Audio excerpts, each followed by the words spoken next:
Hello, good evening to all of you here tonight. I wish I could be there in person to thank you for the honor you've chosen to bestow on me.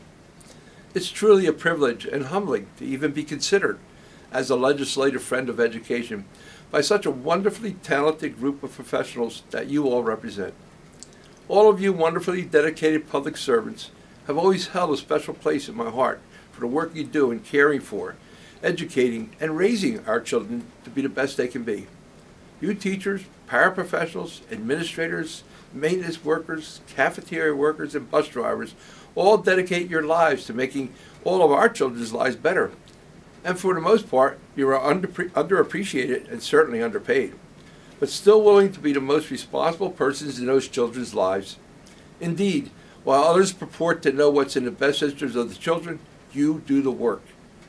As I reflect on the attitudes toward public education and the myriad of misguided attempts at offering expert opinions on education reform, what's good for the children, all of this by these various consultants, nonprofits, and political leaders whose only experiences in the complex field of education was the fact that they went to school.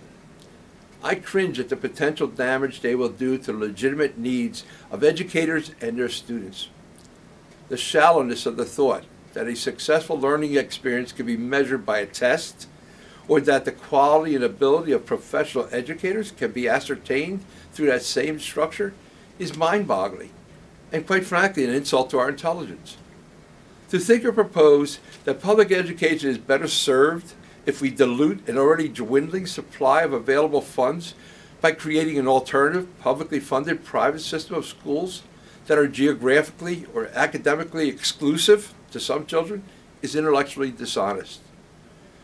Those pots of money available to the private sector or anyone else who can craft a proposal, no matter how unproven or illogical, that purports to address this so-called education reform movement, surely will inspire any snake oil salesman within shouting distance to cast their bait hoping to snag a lucrative fish with a fake worm.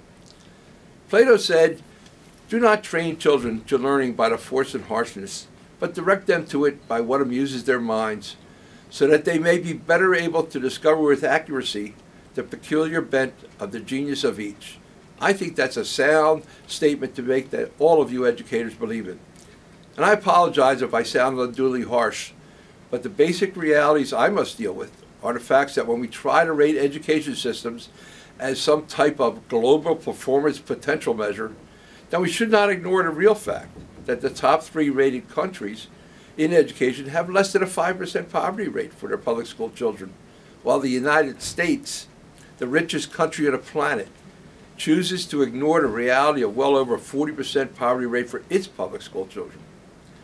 Choosing to invest in a magic bullet theory of education reform that involves national competitions for access to money that should be given with no strings attached is policy that's doomed to fail. In conclusion, and I don't have to be there in person to appreciate that collective sigh of relief that I'm finally concluding, I want to tell all of you that I do not consider this honor you've chosen to bestow on me as an acknowledgement or appreciation for what I've done in the past, but more an inspiration to do more in the future for all of the children and for all of you whom I admire so very, very much. I promise you that I will try to live up to your expectations, and I thank you all from the bottom of my heart for your service. Thank you very much. Enjoy your evening.